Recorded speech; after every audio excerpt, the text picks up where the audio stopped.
Before we get into the story, in this Criminal Psychology Files episode, please subscribe, share, like, and definitely comment of the eeriness of what happens in the world of criminal psychology. Thank you. Now enjoy this story. Most stories about fear start with a moment, a sound in the dark, a shadow in the hallway, a knock at the door. But the truth is, real fear doesn't begin with a moment. It begins with a pattern you don't recognize until it's too late.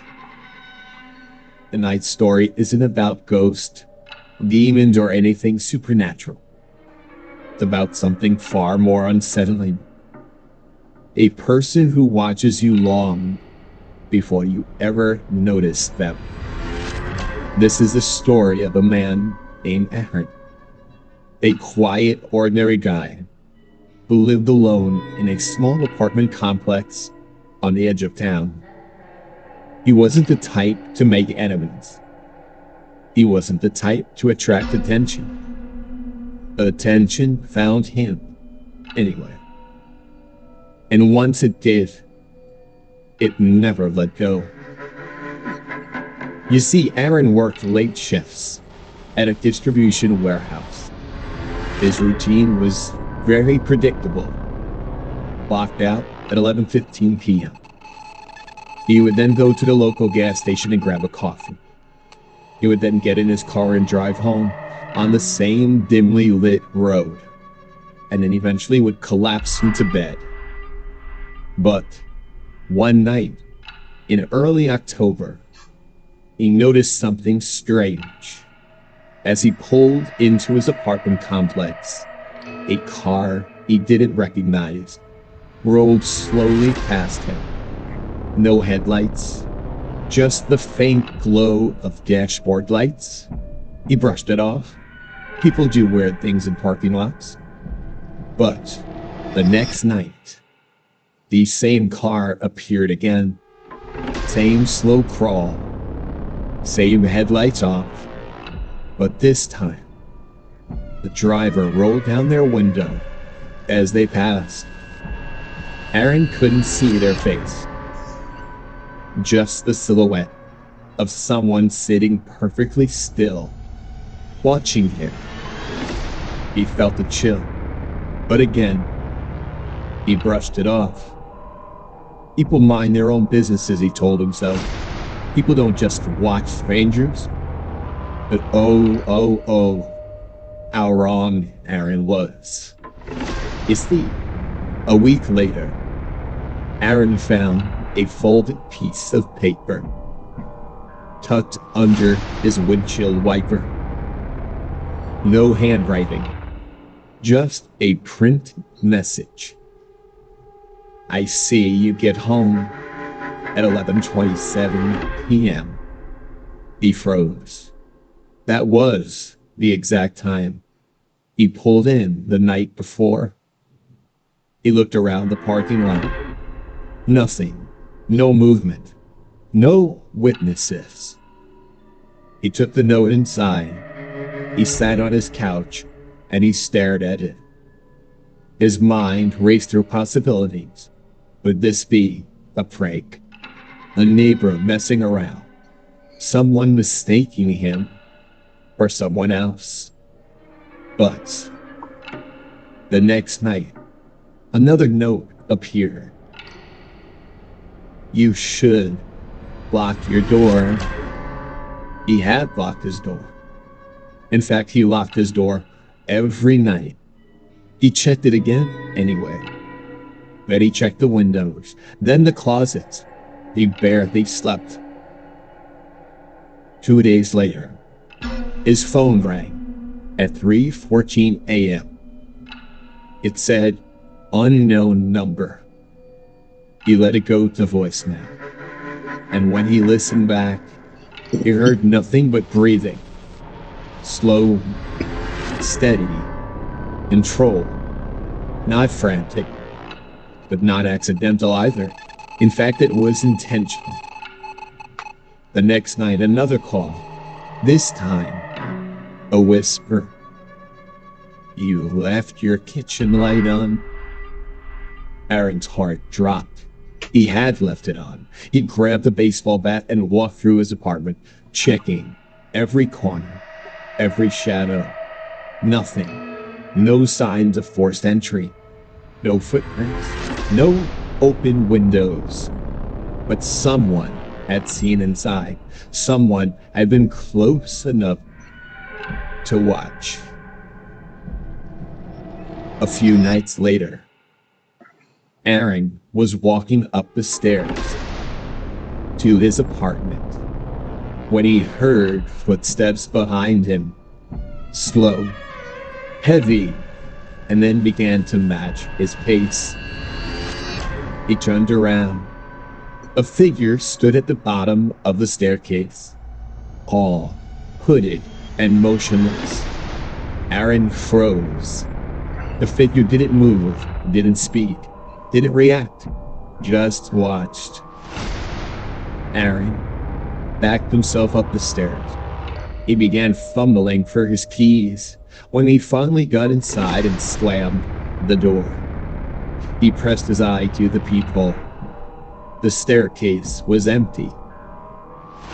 Aaron started parking on different sides of the complex, but yet the notes still found him. He changed his work schedule, but the calls still came. He covered his windows. The whispers would still describe things inside his home. He went to the police, but without a name, without a face, or a threat. There was nothing they could do. One night, he found a note taped to his apartment door. You should stop looking for me. That was the moment he realized something terrifying. This person wasn't just watching him. They were close enough to know his movements, close enough to know his fears, close enough to know his thoughts. The truth came out on a rainy Thursday night. Aaron was walking to his car when he heard a voice behind him.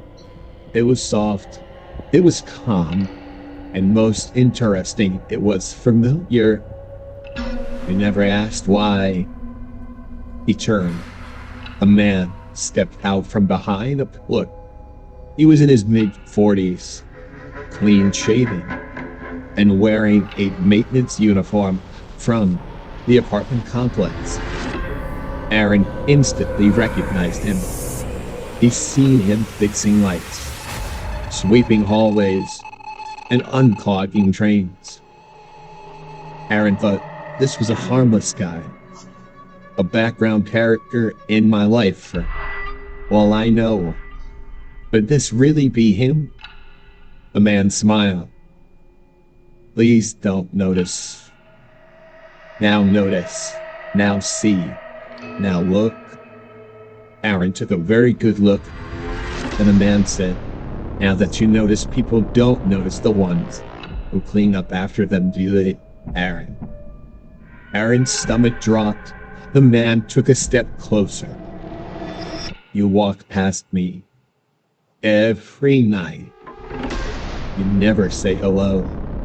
You never look up. You never see me. Another step Aaron takes, distancing himself. But I see you, Aaron.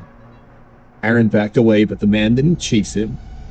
He just stood there smiling. It's okay, Aaron. You're safe now, said the man. I just wanted you to notice. Then he walked away. Just like that. No attack. No threat. No explanation. The police arrested that man the next morning. His apartment, when the police checked it out, was filled with notebooks. Pages beyond pages of observations of all the tenants in the complex, their schedule, their habits, their fears. He hadn't hurt anyone. He hadn't broken in. He hadn't touched a single person. He just watched. He watched until they noticed. Aaron moved out within a week. He still checks his windows every night. He still double locks his door. And he still wakes up at 3:14 a.m. sometimes. And Vince, he hears breathing on the other end of a phone line. But the man is gone. At least, that's what he's telling himself these days. You see, fear doesn't always come from violence. Sometimes it comes from the quietest people, the ones who blend into the background, the ones you never think twice about, the ones who see you long before you ever see them. And if you're listening to this right now, take a moment, look around your life.